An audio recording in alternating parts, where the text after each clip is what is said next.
Muito bem, a proposta de número 9 vem trazendo aqui, então, uma listagem de conteúdos como sendo obrigatórios para o CEFOR. Eu não vou ler toda a proposta, Hélio. Vou ler só o parecer, então, para a gente agilizar.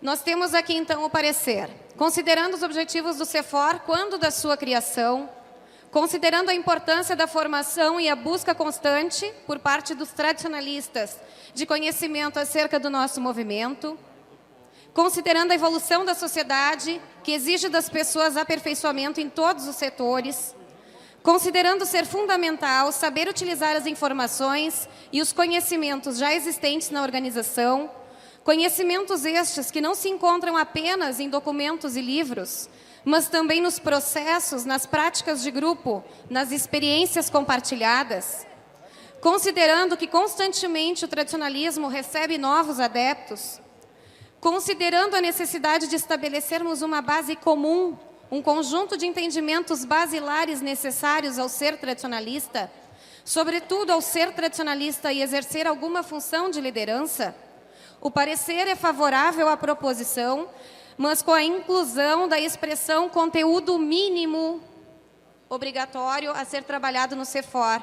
Então, nós teremos como conteúdos mínimos noções básicas sobre a história do Rio Grande do Sul, história do movimento tradicionalista gaúcho, história e estrutura do MTG, principais teses do MTG, cartas de princípios, relações humanas no tradicionalismo, aqui entra liderança, gestão de pessoas e gerenciamento de conflitos. Então, fica com essa condição que seja o conteúdo mínimo para ser trabalhado no CEFOR. Não exclusivo, conteúdo mínimo, básico. É este o parecer, então, que submeto à aprovação da plenária. Obrigado, Carla. Bom, gente, em primeiro lugar, convém explicar que a preocupação aqui é em registrar e firmar o mínimo, o conteúdo programático do CEFOR. Conteúdo mínimo, tá? Que, como diz a Carla, que pode até ser incluído de outras coisas. Mas tem que ter um conteúdo mínimo. E o porquê disso? Porque o nosso CEFOR, gente, eu vejo o nosso CEFOR como uma instituição, uma espécie de instituição. Não é um curso qualquer, não é mais um curso que o MTG oferece. É um curso que foi criado com o objetivo de informar os tradicionalistas, não de formar tradicionalistas. Hoje ele é um curso de formação. Quando ele foi criado para informar o meio tradicionalista de coisas que estavam esquecidas e se perdendo, inclusive a nossa conduta. E todos sabem da história do CEFOR. Né? Hoje, ele é um curso de formação. Hoje, além dos tradicionalistas, nós temos novos tradicionalistas, pessoas que estão ingressando no movimento e que procuram o CEFOR para ter mais conhecimento. Mas no início não foi bem assim. E o CEFOR nos ajudou e muito. O CEFOR vem ajudando o movimento tradicionalista, talvez de uma forma que a gente nem se dê conta. Porque hoje a gente sai por esse interior do Estado e é difícil encontrar um tradicionalista que não saiba um pouquinho da nossa história, um pouquinho da estrutura do MTG, um pouquinho de uma das nossas teses, que seja. Isso não acontecia uns anos atrás. Nós tínhamos tradicionalistas de carteirinha, aqueles frequentadores de congressos e convenções, e muitos não tinham lido uma das nossas teses, ou não conheciam a história do Grupo dos Oito e não sabiam, às vezes, a estrutura do MTG. Essa era uma realidade. Pode não ser muito bonito da gente constatar isso, mas essa era uma realidade porque eu vivi nessa época. E muitos aqui, todos viveram nessa época e, se puxarem pela memória, vão se dar conta. E isso foi se modificando muito nos últimos anos.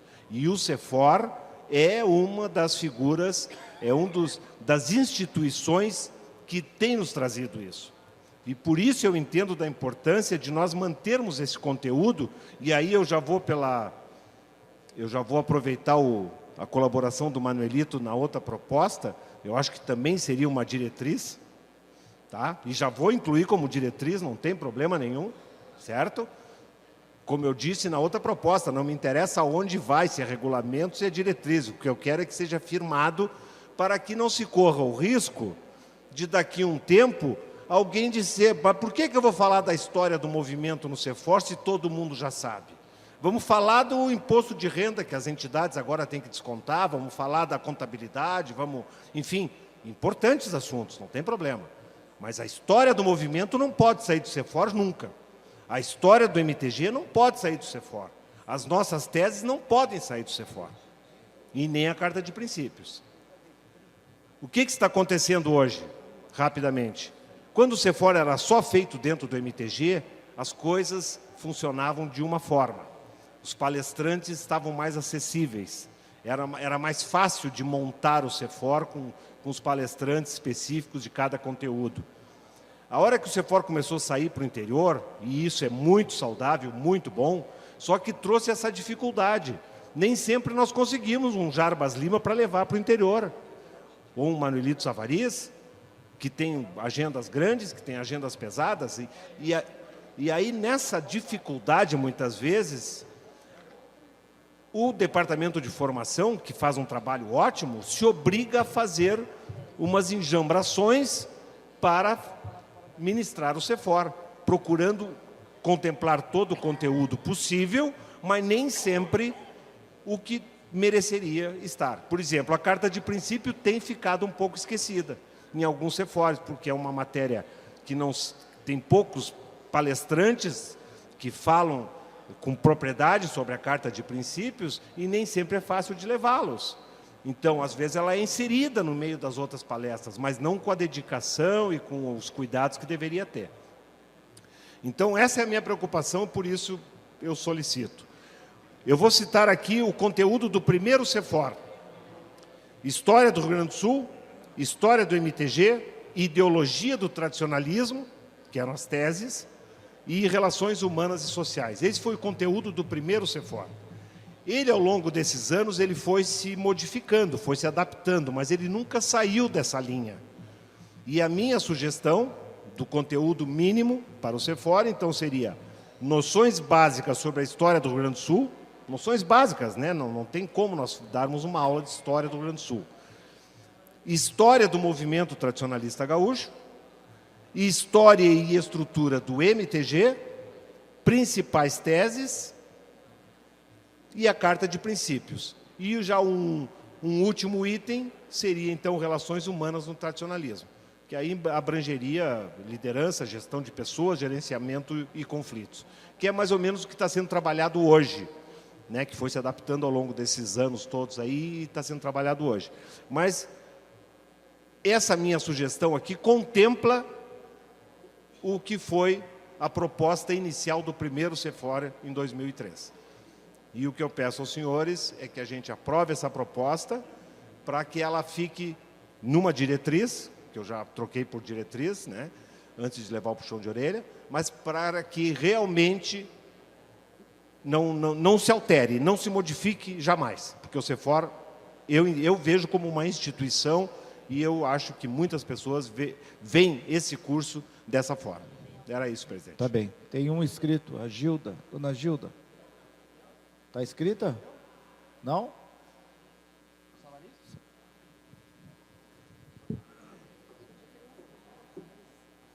Não, eu acho que realmente carece de uma definição. Eu acho que é o melhor, né? Porque senão fica... Tá, mas o que vai incluir? Daqui a pouquinho muda, inclui coisa que não tem nada a ver e tal. Tá? Mas realmente não... Entrou aqui com uma proposição sem lugar para ser colocado. Tá?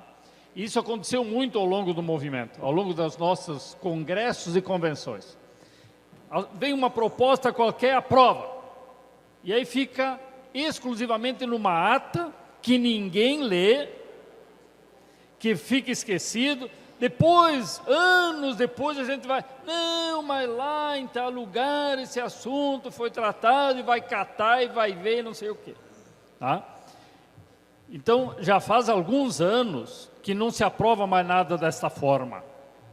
O que tu aprovar, ou vai como um documento, e aí se pegarem o regulamento geral do MTG lá no finalzinho, ele diz quais os documentos do MTG e define os documentos. diz lá o que é uma diretriz, o que é uma nota de instrução, o que é uma resolução, o que é um regulamento, né? O regulamento geral diz isso. Então tem que estar enquadrado ali. Não tem como fugir. E me parece que cabe diretriz, neste caso específico. Bom, aí tem que elaborar a diretriz, coisa que não vai ser feito agora. Nem o autor fez, nem a relatora fez. Então, ou a gente aprova e a diretoria fica com a tarefa de elaborar a diretriz e que fica previamente aprovada, tá? Ou não aprova. Nesse momento é o que cabe. Ou então, para a convenção, e eles vão se reunir, nós vamos jantar, daqui a 2 horas nós voltamos para discutir. Que ninguém vai querer fazer isso, né? Evidentemente. Então, é nesse sentido. Tá bem. Mais alguém? O autor quer voltar?